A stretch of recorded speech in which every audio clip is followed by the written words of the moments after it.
블록체인과 암호화폐에 대해서 얼마나 알고 계십니까? 나는 아주 잘 알고 있다고 생각하신다면 묻고 싶습니다. 정말 정확하게 알고 계신지요? 블록체인과 암호화폐에 대한 이해 없이 미래를 꿈꾼다는 것은 어떻게 보면 어리석은 일인지도 모르겠습니다. 우리의 미래와 맞닿아 있는 블록체인과 암호화폐를 파헤쳐보도록 하겠습니다. 김태현의 코인뷰 시작합니다. 김태현의 코인뷰, 오늘 그 첫 번째 시간입니다. 블록체인과 암호화폐의 상관관계, 암호화폐는 과연 안전한 것인가? 라는 주제를 가지고 오늘 전문가 한 분과 이야기를 나눠보도록 하겠습니다. 김승주 교수님 나오셨습니다. 안녕하세요. 네, 안녕하십니까. 오늘 첫 번째 시간이라서 사실 이 시간에 굉장히 궁금한 점들이 많은 분들이 계실 것 같아요. 근데 역시나 이 질문을 첫 질문으로 드릴 수밖에 없을 것 같습니다. 최근에 이제 가장 많은 사회 문제가 되고 또 사회에서 이야기가 됐던 암호화폐. 네. 과연 암호화폐란 무엇이냐? 이것이 가장 좀 중요한 출발점이지 않을까 하는 생각이 들거든요. 사실은 이제 암호화폐라는 용어는 비교적 최근에 등장한 거고요. 예전에는 그걸 그냥 전자화폐, 그러니까 일렉트로닉 캐시 이런 식으로 불렀습니다. 현실 세계에서는 신용카드를 쓰던가 현찰을 쓰던가 둘 중에 하나를 선택해서 쓸 수가 있죠. 그렇죠. 그런데 신용카드를 쓸 경우에는 내가 어디서 얼마를 썼는지가 추적이 되게 됩니다. 그렇죠. 그렇죠. 그래서 그게 싫으면 그냥 화폐를 쓰면 되죠. 그런데 우리가 사이버 공간, 인터넷 상에서는 신용카드 외에는 딱히 쓸만한 화폐가 존재하지 않습니다. 그렇죠. 사실은 이제 디지털 공간이라고 했을 때 우리가 그 사람의 어떤 신용도라든지 또는 금융 상태를 체크하고 쓸 수 있는 건 어떤 회사가 보증해준 신용카드 이외에는 사용할 수 있는 게 없죠. 네. 그래서 많은 과학자들이 사이버 공간에서 신용카드만 쓸 수 있게 되면 일종의 프라이버시 침해 문제가 발생할 수도 있다라고 걱정하기 시작을 합니다. 누가 언제 무엇을 샀는지를 추적할 수 있기 때문에. 네네. 그래서 사이버 공간 상에서도, 즉 인터넷 상에서도 현실 세계와 똑같은 화폐 같은 어떤 걸 쓰고 싶어 했고요. 그래서 만들어진 게 전자화폐입니다. 그게 최근에 들어와서 암호화폐라고 불려지는 거고요. 쉽게 이야기한다면 이렇게 이야기할 수 있을까요? 우리가 암호화폐라고 했을 때 그것이 이제 현금과 신용카드 이외에 이제 제3의 어떤 금융도구로서만 생각을 했었는데, 이 디지털 공간 내에서 다시 한번 정의를 내려본다면, 실제의 화폐처럼 누군가가 그것을 통해서 어떤 상거래를 했음에도 불구하고, 그것이 추적되지는 않는 뭐 이런 어떤 가상의 화폐. 이렇게 맞습니다. 이해를 하면 되겠습니까? 맞습니다. 그렇군요. 저희가 알고 있던 것은 단지 디지털 공간에서 쓰는 화폐 정도로만 아주 1차원적으로만 이해를 했는데 그것이 가지고 있는 어떤 목적성이라든지 의미가 또 다르게 있다라고 생각하니까 조금 또 다른 방식으로 접근을 하게 되는데, 그렇다면 암호화폐가 이제 주로 사용이 되는 이 어떤 사이버 공간상에서의 어떤 체계라고 해야 될까요? 어떤 시스템이라고 해야 될까요? 소위 그것을 이제 블록체인 기반이다. 네. 라는 표현을 통해서 우리가 많이 이야기를 합니다. 이 블록체인에 대한 개념을 조금 쉽게 설명을 해준다면? 많은 분들이 좀 잘못 알고 계신 게 있는데요. 많은 분들이 암호화폐를 만들려면 블록체인이 있어야 되는 거 아닙니까? 뭐 이런 질문들을 많이 하세요. 그렇죠. 마치 두 가지가 하나 이제 쌍으로서 이제 움직이는 것처럼 네네. 그렇게 이해를 하고 있거든요. 네. 그런데 암호화폐라고 하는 것은 블록체인 기술을 쓸 수도 있고 쓰지 않을 수도 있습니다. 그래서 초기의 암호화폐는 블록체인 기술을 쓰지 않고 만들어졌습니다. 그렇겠죠? 네네. 그러다가 그것이 이제 2000년대 들어오면서 뭐 탈중앙화 뭐 이런 개념이 나오면서 블록체인을 쓰게 된 것이고요. 일단은 블록체인이라는 걸 뭐 한마디로 말씀을 드리면 보통 이제 뭐 분산장부다 뭐 이런 표현들을 많이 쓰세요. 근데 그건 조금 부정확한 표현 같고요. 저는 어디 가서 블록체인이 뭐냐고 물으시면 투표 기능이 있는 분산 장부입니다. 이런 표현을 많이 씁니다. 투표 기능이 있다. 네네. 네. 왜 그러냐면 우리가 이런 암호화폐는 일종의 인터넷 또는 컴퓨터 공간에서 사용되는 거지 않습니까? 네. 그러다 보니까 이게 디지털 화폐입니다. 디지털 정보죠. 우리가 일반적으로 현실 세계에서 화폐를 쓸 때도 제일 많이 생기는 문제 중에 하나가 화폐를 복사기로 복사해서 2번, 3번씩 쓰는 겁니다. 쉽게 해서 위조 지폐. 그렇죠. 그렇죠. 네. 그 위조 지폐를 막기 위해서 우리가 특수 잉크로 처리를 하지 않습니까? 그렇죠. 그런데 디지털 화폐나 암호화폐는 컴퓨터 속의 정보기 때문에 이런 뭐 특수 잉크로 처리를 할 수가 없습니다. 그러다 보니까 사람들이 1,000원어치의 암호화폐를 발급받고 난 다음에 그걸 10번 복사하면 10,000원이 돼버리거든요. 그렇겠죠? 그렇죠? 그래서 이런 것들을 막아주는 게 사실은 굉장히 중요한 요소입니다. 1982년도에 나온 초기 암호화폐 같은 경우에는 이런 디지털 화폐를 복사해서 2번, 3번 쓰는 걸 누가 막아줬냐 하면 은행이 막아줬습니다. 은행이요. 네. 암호화폐를 발행한 은행이 계속해서 인터넷을 감시하고 있는 겁니다. 감시하고 있다가 똑같은 화폐가 2번 쓰이면 이거 복사해서 쓰는구나, 불법 사용이구나 이런 식으로 잡아내는 역할을 했거든요.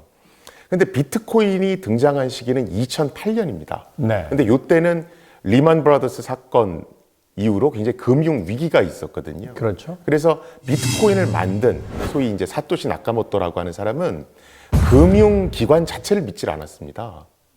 뭐냐면 이런 금융위기 자체가 금융기관의 도덕적 해이로 인해서 발생을 했는데 너희들이 무슨 권리로 우리를 감시하느냐라는 생각을 갖고 있었거든요. 네. 그래서 이 사토시 나카모토라는 사람은 비트코인을 만들 때 금융기관을 없애고 싶은 거예요. 없앤 상태에서 암호화폐를 쓸 수 있는 환경을 만들고 싶은 겁니다. 자, 그러면 기존의 암호화폐에서 금융기관을 없애버리면 무슨 문제가 발생하냐면 사용자들이 마구 복사해서 쓰는 걸 막아주는 기관이 없어지죠. 그렇죠. 말하자면 이제 그 악영향을 없애다 보니까 순영향도 이제 사라져버리는. 그렇죠. 말하자면 이제 그 페트롤 역할을 해줄 기관이 없어졌다. 그렇죠. 그것을 가능하게 해주는 기술이 블록체인이라고 보시면 됩니다. 그런데 제가 왜 블록체인은 투표 기능이 있는 분산 장부입니다라고 말씀을 드렸냐면 우리가 일반적으로 금융거래, 신용카드든 화폐든 수표든 간에 일반적으로 금융거래를 하면 모든 기록은 은행의 중앙 컴퓨터에 다 기록이 남습니다. 그렇죠. 그렇죠? 네. 그래서 그걸 토대로 해서 뭐 불량 사용자도 잡아내고 다 하잖아요. 그런데 사토시 나카모토가 만든 비트코인이라고 하는 것은 아까 제가 말씀드렸듯이 은행이라는 게 없습니다. 네. 은행이라는 게 없으니까 중앙에 컴퓨터도 없죠. 그렇겠죠. 그렇죠? 그러니까 어떻게 하냐면 모든 비트코인을 쓰는 사용자들이 자신의 PC에다가 어떤 돈들이 유통되고 있는지를 다 기록으로 남깁니다. 장부 형태로요. 모든 사람들이 장부에. 그렇죠. 은행이 있을 때는 은행이 중앙의 컴퓨터에다 모든 거래 기록을 남겨서 부정 사용을 잡아주면 되는데 은행이 없는 경우에는 모든 비트코인 사용자들이 스스로 거래 기록들을 다 남기는 겁니다. 자기 거래 기록만 남기는 게 아니고 남이 뭐 하는지도 살펴봐서 다 기록으로 남기는 겁니다. 그렇게 해서 부정 사용을 잡아내는 역할을 하거든요. 그래서 우리가 보통 블록체인을 분산 장부라고 부르는 이유가 옛날에는 중앙의 은행에 장부가 있었는데 그걸 각 사용자들 PC에서 다 관리하다 보니까 분산 장부라는 표현을 쓰는 거거든요. 근데 문제는 뭐냐면 혼자서 하던 일을 여럿이 나눠서 하면 반드시 문제가 생기게 돼 있습니다. 어떤 문제일까요? 여러 명이 인터넷을 감시하다 보면 어떤 사람은 잠깐 한눈 팔기도 하고 그렇겠죠. 또는 고의로 어떤 일들을 좀 눈 감아주기도 하거든요. 옛날에 은행 혼자 거래 기록을 남길 때는 자기 혼자 하니까 아무 문제가 없는데 나눠서 기록을 하다 보면 이런 문제가 생기거든요. 네. 이렇게 분산돼서 기록할 때, 분산해서 장부를 만들 때 의견이 불일치할 경우에는 투표 시스템이 돌아갑니다.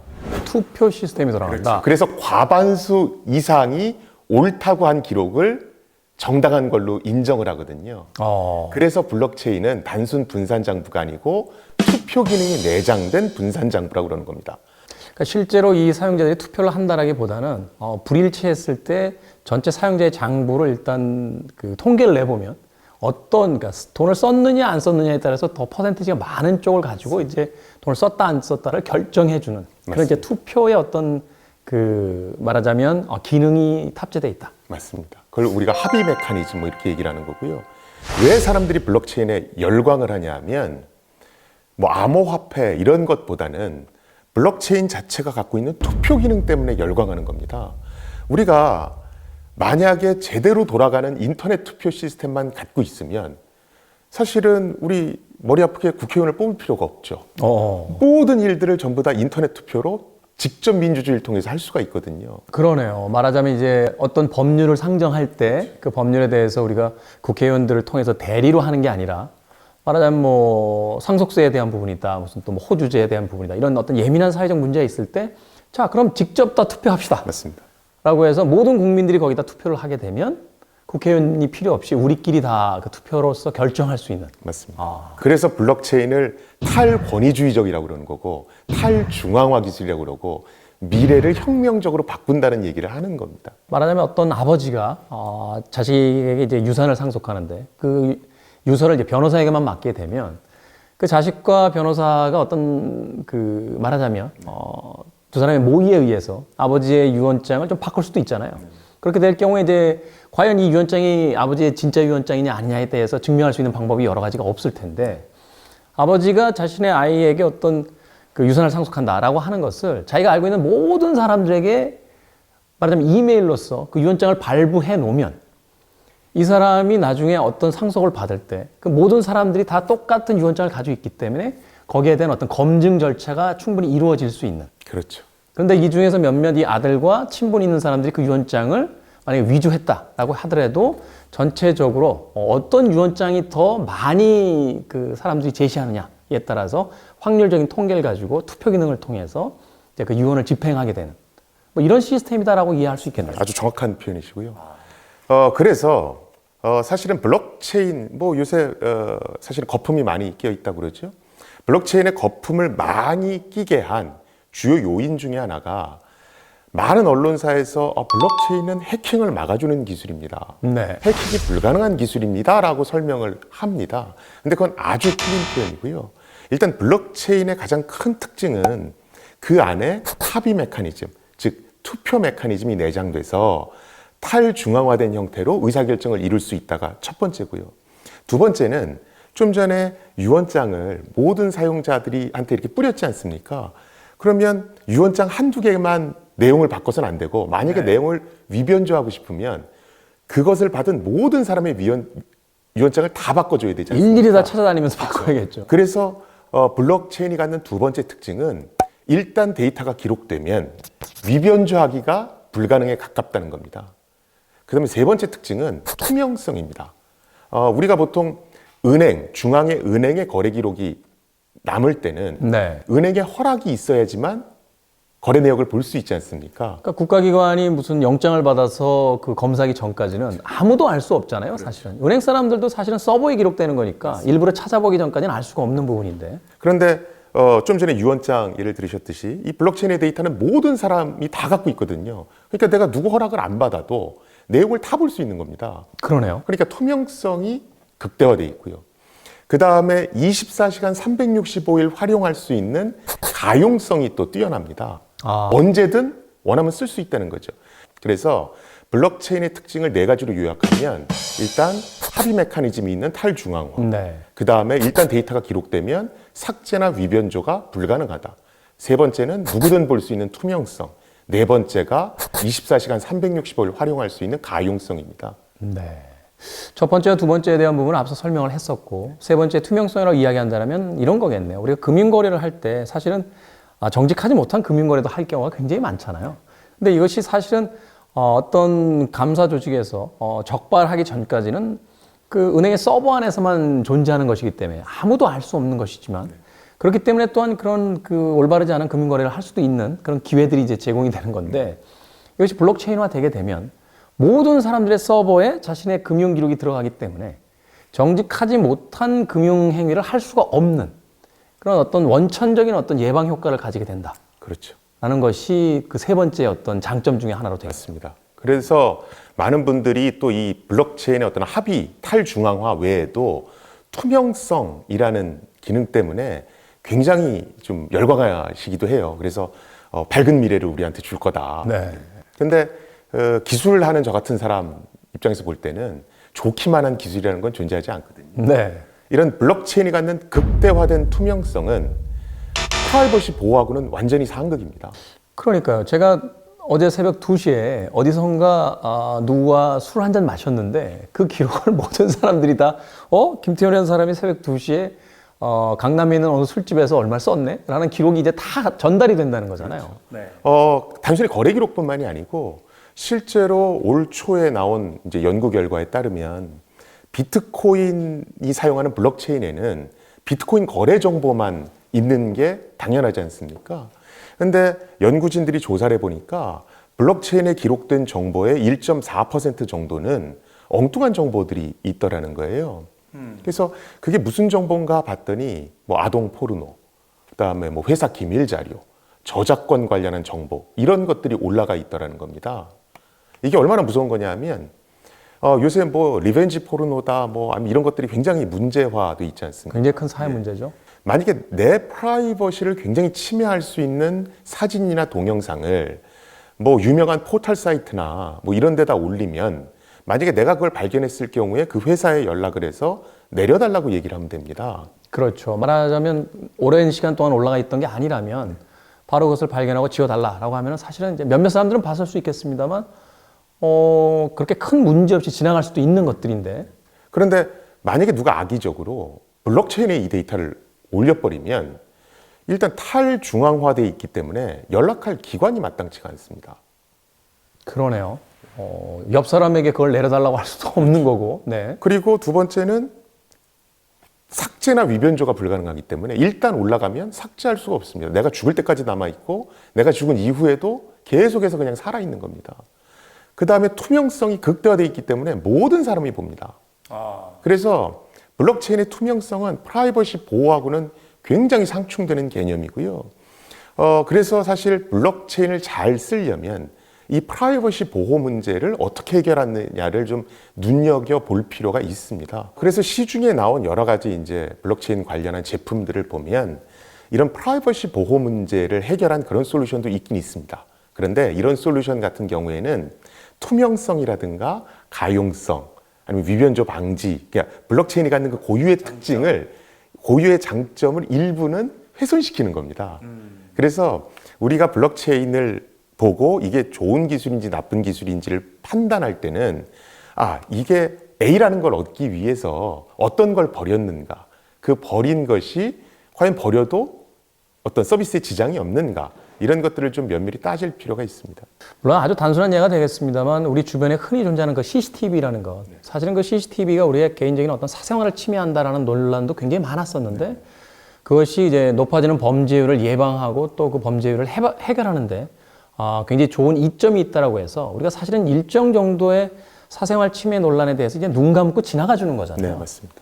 말하자면 이제 블록체인의 그 기술 자체도 사회적으로 어느 선에서 우리가 그것을 합의하고 타협할 것인가, 이게 가장 중요한 어떤 철학적인 문제로서 남게 되겠네요. 맞습니다. 이 4차 산업혁명 이야기하시는 분들 중에 가장 중요한 그것이 인공지능이고 그 인공지능의 가장 중요한 건 냉장고다 그런 이야기를 하셔서 이 4차 산업이 실제 하는 산업혁명이냐, 스마트 제조, 또 이제 암호화폐라고 이야기할 때 우리가 이걸 채굴이다, 평판도 조작. 아니 미래에 중화폐로서 기능할 수 있는 것인지. 그럼 내가 10분만 열심히 하면 50 곱하기 2,500만 원이 들어오는 거예요. 이러면 인식이 바뀌기 시작하는 거예요. 바뀌는 정도가 아니에요. 인생이 바뀌네요. 인식이